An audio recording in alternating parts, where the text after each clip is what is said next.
এখানে প্রথমে বলা হয়েছে পরিবারের প্রধানের নাম। পরিবারের প্রধানের নাম রামপাল, সেই জন্য আমি এখানে রেখেছি রামপাল। ইংরেজিতে লিখেছি, ক্যাপিটাল লেটারে লিখেছি, আধার কার্ড অনুযায়ী লিখতে বলেছে কারণ আধার কার্ডে ইংরেজিতে নাম আছে। তারপর ওনার জন্ম তারিখ কত, আধার কার্ড অনুযায়ী এখানে লিখে দিয়েছি। পরিবারের প্রধানের জেন্ডার কি, এখানে পুরুষ, এটাই আমি লিখেছি। তারপর সেই ব্যক্তির আধার কার্ড নাম্বারটা এখানে পরিষ্কার সুন্দরভাবে গোটা গোটা করে লিখতে হবে। এবার আছে ডিজিটাল রেশন কার্ডের পারিবারিক আইডি যদি থাকে। এখানে যেগুলো যদি থাকে বলা হয়েছে না, সেগুলো কিন্তু আপনারা স্কিপ করে যাবেন। এবার এই ডিজিটাল রেশন কার্ডের পারিবারিক আইডি এটা আপনারা কি করে বার করবেন সেটাও আমি নেক্সট ভিডিওতে জানিয়ে দেবো। ওটা রেশন কার্ডের ওয়েবসাইট থেকেই পাওয়া যায়, খুবই সহজ এবং ইজি প্রসেসে আপনারা বার করতে পারবেন। সেটা কি করে বার করবেন আমি দেখিয়ে দেবো, কিন্তু এখানে যেহেতু ম্যান্ডেটরি নয় সেই জন্য এই ঘরটা আমি ফাঁকা রেখেছি। তারপর আছে পরিবারের সদস্য সংখ্যা, এখানে আছে 5 জন, কারণ ওপরে দেখুন লিখেছি হেড অফ দ্য ফ্যামিলি, ইনি হচ্ছেন একজন বা এনাকে হেড অফ দ্য ফ্যামিলি রাখা হয়েছে। তারপর 1 2 3 4, এখানে 4 জন আর এখানে একজন, টোটাল হচ্ছে 5 জন, সেই জন্য আমি এখানে 5 জন লিখেছি। তারপর ঠিকানা, স্থায়ী ঠিকানা কি আছে সেটা কিন্তু এখানে মেনশন করে দেওয়া আছে। হেড অফ দ্য ফ্যামিলিরই কিন্তু এই ডিটেলগুলো হবে, হেড অফ দ্য ফ্যামিলির স্থায়ী ঠিকানা যেটা সেটাই কিন্তু এখানে হবে। তারপর বলা হয়েছে যোগাযোগের নাম্বার, এখানে পরিবারের প্রধানের আধারের সঙ্গে লিঙ্ক ফোন নাম্বারটাই চাওয়া হচ্ছে। যদি দেখা যায় আপনার পরিবারের প্রধান যিনি আছেন তার আধারে ফোন নাম্বার লিঙ্ক নেই, তাহলে নর্মাল যে কোনো ফোন নাম্বার দিয়ে দিতে পারেন।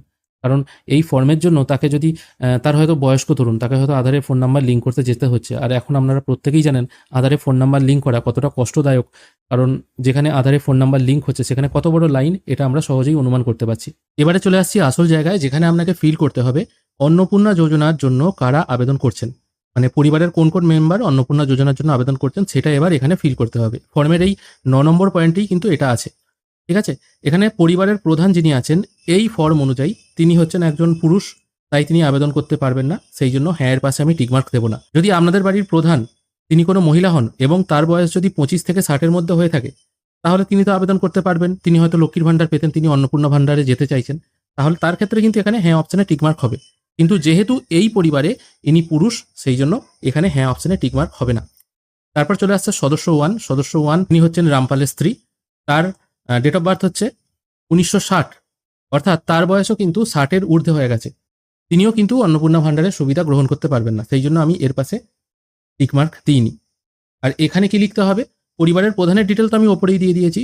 সদস্য 1-এর জায়গায় সেই সদস্য 1-এর নাম, তার ডেট অফ বার্থ আধার অনুযায়ী, তার জেন্ডার লিখতে হবে, পরিবারের প্রধানের সাথে তার সম্পর্ক কি সেটা লিখতে হবে, এবং তার আধার নাম্বারটা কি আছে সেটা এখানে লিখতে হবে। এবার আপনাদের ক্ষেত্রে আপনাদের সদস্য 1 তিনি যদি অন্নপূর্ণা ভাণ্ডার পাওয়ার যোগ্য হন, তাহলে তার পাশে হ্যাঁ অপশানে টিকমার্ক হবে। যদি না হয় তাহলে কিন্তু টিকমার্ক দিতে হবে না। তারপর সদস্য 2, সদস্য 2 হিসাবে এখানে কে আছে, লক্ষণ পাল। এই লক্ষণ পালের ডিটেল দিতে হবে। প্রথমে লক্ষণ পালের নাম, তার জন্ম তারিখ, তার জেন্ডার। তারপর দ্বিতীয় পাতা চলে আসছি, এখানে পরিবারের প্রধানের সঙ্গে তার সম্পর্ক কি, তিনি হচ্ছেন সন, ঠিক আছে, এবং তার আধার নাম্বার দিতে হবে। এখানেও দেখুন হ্যাঁ না অপশন আছে, না অপশনটা নেই, হ্যাঁ অপশন আছে। তিনি যদি অন্নপূর্ণা ভাণ্ডারে আবেদন করতে চান বা আগে হয়তো লক্ষ্মীর ভাণ্ডার পেতেন, এখন শিফট হতে চাইছেন, সেক্ষেত্রে এখানে অপশনে টিকমার্ক দিতে হবে। যেহেতু তিনি পুরুষ, তিনি এখানে শিফট হতে পারবেন না, সেই জন্য এ ঘরে কিছু দিতে হবে না। তারপর চলে আসছি সদস্য নাম্বার 3, তিনি হচ্ছেন রুবি পাল। এনার যা বয়স 1/1/1989, ইনি কিন্তু লক্ষ্মী ভাণ্ডার আগে পেতেন, বা তিনি যদি লক্ষ্মী ভাণ্ডার নাও পেতেন, ফার্স্ট টাইম অন্নপূর্ণা যোজনায় আবেদন করবেন, সেক্ষেত্রে কিন্তু এই পাশের ঘরে হ্যাঁ অপশানে টিকমার্ক দিতে হবে। যেমন এই পরিবারের ক্ষেত্রে এই ব্যক্তি তিনি অন্নপূর্ণা যোজনার সুবিধা গ্রহণ করতে পারবেন, সেই জন্য আমি পাশে বা হ্যাঁ এর পাশে টিকমার্কটা দিয়েছি। একই রকমভাবে তার জন্ম তারিখ, জেন্ডার, পরিবারের প্রধানের সঙ্গে তার সম্পর্ক, এখানে লিখেছি ডটার ইন ল মানে পুত্রবধূ, এবং তার আধার নাম্বারটা এখানে মেনশন করে দিতে হবে। তারপর আছে সদস্য নাম্বার 4। সদস্য নাম্বার 4কে এই যে সদস্য নাম্বার 3 মানে লক্ষণ পাল এবং রুবি পাল, তাদের কন্যা হচ্ছে মধুপাল। তার বয়স 1/1/2008, মানে 1/1/2008-এ তার জন্ম। এবার এই অনুযায়ী তার জন্ম হলে তিনি কিন্তু অন্নপূর্ণা ভাণ্ডার পাওয়ার যে বয়সের ক্রাইটেরিয়া আছে 25 থেকে 60, তার বয়স কিন্তু এখনো 25 হচ্ছে না, যেহেতু তিনি 2008-এ জন্মেছেন, ঠিক আছে। সেই জন্য এখানে হ্যাঁ টিকমার্ক দেওয়া নেই। যদি দেখা যেত তার বয়স 25 বা 25-এর বেশি, সেক্ষেত্রে সেও কিন্তু অ্যাপ্লিকেবল হতো, বা সে যদি আগে লক্ষ্মীর ভাণ্ডার পেত, অন্নপূর্ণা যোজনায় ট্রান্সফার হতে চাইছে, তাহলে কিন্তু তাকেও এখানে টিকমার্ক দিতে হতো। অনেকেই বলছিলেন একটা পরিবারে যদি 2 জন বা 3 জন অন্নপূর্ণা যোজনা পায় বা পেতে চাইছে, বা লক্ষ্মীর ভাণ্ডার আগে পেত, তাহলে কি আলাদা আলাদা ফর্ম ফিল আপ করতে হবে? না, এরকম কোনো ব্যাপার নেই। একটা পরিবার বলতে এখানে 6 জন মেম্বার ধরা হয়েছে। এখানে দেখুন সদস্য 5 আর head of the family total হচ্ছে 6। 6 জনের মধ্যে যদি 3 জন পায়, তাহলে 3 জনের পাশে এরকম হ্যাঁ অপশানে টিকমার্ক দিতে হবে। যদি তারা না পায় বা বয়স হয়নি হয়তো বা অন্য কোনো কারণে পায় না, সেক্ষেত্রে তাহলে এই অপশনগুলো টিকমার্ক দেওয়ার দরকার নেই। এই হয়ে গেল সদস্য 4। আমি এই যে ফর্মের ডেমোটা দেখাচ্ছি, এখানে টোটাল 5 জন মেম্বার আছে, সেই জন্য 5 জন হিসাবেই কিন্তু দেখাচ্ছি। এখানে মোটামুটি ডিটেল ফিল হয়ে গেল। আর 5 নম্বর সদস্য যেহেতু নেই সেই জন্য আমি এই ঘরটা ফাঁকা রেখেছি, এই ঘরে কিছু কিন্তু আমি ফিল করিনি। এরপর চলে আসছে পরিবারের প্রধান এবং পরিবারের সকল প্রাপ্তবয়স্ক সদস্যের ব্যাংক অ্যাকাউন্ট নগদ অর্থ স্থানান্তরের জন্য। এখানে কি বলা হয়েছে, ডিবিটি ক্রেডিটের জন্য আধার লিঙ্কযুক্ত ব্যাংক অ্যাকাউন্ট প্রদান করুন। এখানে একটা কথা বলে রাখি, অনেকে বলবেন আমরা লক্ষ্মীর ভাণ্ডার পেতাম এক অ্যাকাউন্টে, কিন্তু অন্নপূর্ণা যোজনার জন্য ডিবিটি লিঙ্ক আছে অন্য অ্যাকাউন্টে, তাহলে এখানে কোন ব্যাংকের অ্যাকাউন্টটা দেবো? এখানে আমি বলবো যে ব্যাংকের অ্যাকাউন্টের সঙ্গে ডিবিটি লিঙ্ক আছে সেই অ্যাকাউন্টটাই এখানে দেবেন। ঠিক আছে, বোঝাতে পারলাম? এবার কীভাবে ফিল আপ হবে? হেড অফ দ্য ফ্যামিলি, এই যে আমি ফর্মটা ফিল আপ করেছি, এখানে হেড অফ দ্য ফ্যামিলি যিনি আছেন তিনি বয়স্ক, তার কোনো ব্যাংক অ্যাকাউন্ট নেই, সেই জন্য এই ঘরটা আমি কিছু ফিল আপ করিনি, ফাঁকা রেখেছি। সদস্য 1 মানে হেড অফ দ্য ফ্যামিলির স্ত্রী, তার যে ব্যাংকে অ্যাকাউন্ট আছে সেই ব্যাংকের নাম, অ্যাকাউন্ট নাম্বার এবং আইএফএসসি কোড এইভাবে আমি পরপর ফিল আপ করেছি। তারপর যতজন মেম্বার আছেন প্রত্যেকের ব্যাংক ডিটেল কিন্তু এইভাবে আমি ফিল আপ করে দিয়েছি। প্রথমে ব্যাংকের নাম, এখানে যেমন আমি শর্টে লিখেছি পিএনবি বা এসবিআই, আপনারা স্টেট ব্যাংক অফ ইন্ডিয়া গোটাটা লিখলে ভালো হয়। অ্যাকাউন্ট নাম্বারটা সুন্দরভাবে লিখবেন এবং আইএফএসসি কোডটা সুন্দরভাবে ব্যাংকের পাসবই দেখে দেখে ফিল আপ করে দেবেন। চলে আসছি তৃতীয় পাতায়। তৃতীয় পাতায় বলা হয়েছে সকল প্রাপ্তবয়স্ক ভোটারদের ভোটার নাম্বার এবং বিধানসভা ক্ষেত্র এখানে লিখতে হবে। ঠিক আছে, এখানে বলা হয়েছে হেড অফ দ্য ফ্যামিলি এবং সকল প্রাপ্তবয়স্ক যিনি মেম্বার আছেন। এখানে প্রথমে হেড অফ দ্য ফ্যামিলির এপিক নাম্বার যেটা আছে সেটা আমি লিখে দিয়েছি, মানে বর্তমান এপিক নাম্বার যেটা, এবং তারপর বিধানসভা ক্ষেত্রের নাম্বার এবং অংশ নাম্বার যেটা সেটা এখানে মেনশন করে দিতে হবে। এটা আপনারা ভোটার লিস্ট থেকেই পেয়ে যাবেন। একই রকমভাবে যতজন মেম্বার আছে সবার ডিটেল দিয়েছি, কিন্তু এই সদস্য 4-এর আমি দিইনি, কারণ সদস্য 4 যিনি আছেন তিনি এই 18 বছর বয়সী হয়েছে, তার এখনও ভোটার কার্ড হয়নি, সেই জন্য তার এই ঘরটা ফাঁকা রেখেছি। যাদের ভোটার কার্ড আছে তাদের ডিটেলগুলো দিয়েছি, যার নেই তার আমি এই ঘরটা ফাঁকা রেখেছি। তারপর আছে বিভাগ, মানে আপনার কাস্ট কি, আপনি জেনারেল, এসসি, এসসি না ওবিসি, যেটা হবেন আপনি সেই ঘরটায় টিকমার্ক দেবেন, ঠিক আমি যেমনটা দিয়েছি। তারপর আছে রেশন কার্ডের তথ্য, এখানে জিজ্ঞাসা করা হচ্ছে আপনার রেশন কার্ড আছে কিনা, যদি থাকে হ্যাঁ করবেন, আমার আছে বা ম্যাক্সিমাম মানুষেরই আছে, সেই জন্য এই হ্যাঁ অপশানে টিকমার্ক দেওয়া আছে। আর যদি হ্যাঁ হয় কী টাইপের কার্ড আছে, এবার আপনার পরিবারের যে টাইপের কার্ড সেই কার্ডের ধরনের ওপর আপনাকে টিকমার্ক দিতে হবে। এই পরিবারে যেমন RKSY 1 কার্ড, এটার ওপর আমি টিকমার্ক দিয়েছি।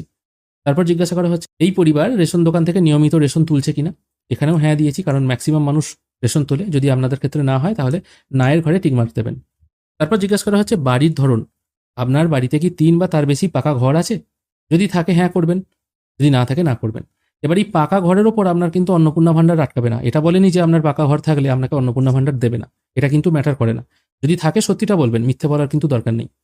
তারপর বলা হয়েছে জমির মালিকানা, মানে আপনার জমি নিজস্ব জমি আছে কিনা, যদি থাকে হ্যাঁ করবেন, যদি না থাকে না করবেন। এবার এখানে অনেকে বলতে পারেন আমরা ভাড়া বাড়িতে থাকি, যদি ভাড়া বাড়িতে থাকেন আপনাদের ভোটার কার্ড কোথায় আছে সেটা দেখতে হবে। আপনাদের নিশ্চয়ই কোনো না কোনো বাড়ি আছে, ঠিক আছে। এবার আপনার বাড়িতে হয়তো আপনারা থাকেন না, পড়াশোনার জন্য বা চাকরির জন্য আপনারা হয়তো ভাড়া বাড়িতে থাকেন, সেটা কিন্তু আপনার পার্মানেন্ট অ্যাড্রেস নয়। আপনার পার্মানেন্ট অ্যাড্রেস যেটা, মানে আপনার ভোটার কার্ড যেখানে আছে সেই বাড়িটা আপনার কিনা সেটা আগে দেখতে হবে। যদি হেড অফ দ্য ফ্যামিলিরও হয়, হয়তো আপনার নামে বাড়ি নেই, বাড়িটা হচ্ছে আপনার হেড অফ দ্য ফ্যামিলির, সেটাও যদি হয়ে থাকে তাহলে হ্যাঁ করবেন, অন্যথায় এটা না করবেন। আর তার সঙ্গে যদি আপনার পর্চা থাকে সেই পর্চার ডিটেলটা হয়তো জেরক্স করে আপনাকে দিতে হতে পারে যখন ফর্ম জমা হবে। চলে আসছি ফর্মের 4 নম্বর পেজে। তারপর বলা হয়েছে আপনার পরিবারের যে টোটাল সদস্য আছে তাদের টোটাল কতটা পরিমাণ জমি আছে, এটা শতকে লিখতে বলেছে। এখানে ROR দেখে বা পর্চা দেখে আপনাকে লিখতে হবে টোটাল সদস্যদের, শুধু হেড অফ দ্য ফ্যামিলির নয়, বা যিনি অ্যাপ্লাই করছেন তার নয়, বা যিনি অ্যাপ্লাই করছেন তার স্বামীর নয়, টোটাল পরিবারের মধ্যে টোটাল ফ্যামিলির কতটা জমি আছে। এই জমিরও যদি বেশি থাকে আপনার, তাহলেও কিন্তু আপনার অন্নপূর্ণা ভাণ্ডার পেতে অসুবিধা হবে না, কারণ এখানেও বলা নেই যে বেশি জমি থাকলে টাকা দেবে না, এটাও কিন্তু বলা নেই। তারপর বলা হয়েছে আপনার যানবাহন আছে কিনা, আপনার বা আপনার পরিবারের কোনো সদস্যের অবাণিজ্যিক মোটর চালিত 4 চাকার গাড়ি আছে কিনা, যদি থাকে হ্যাঁ করবেন, যদি না থাকে না করবেন।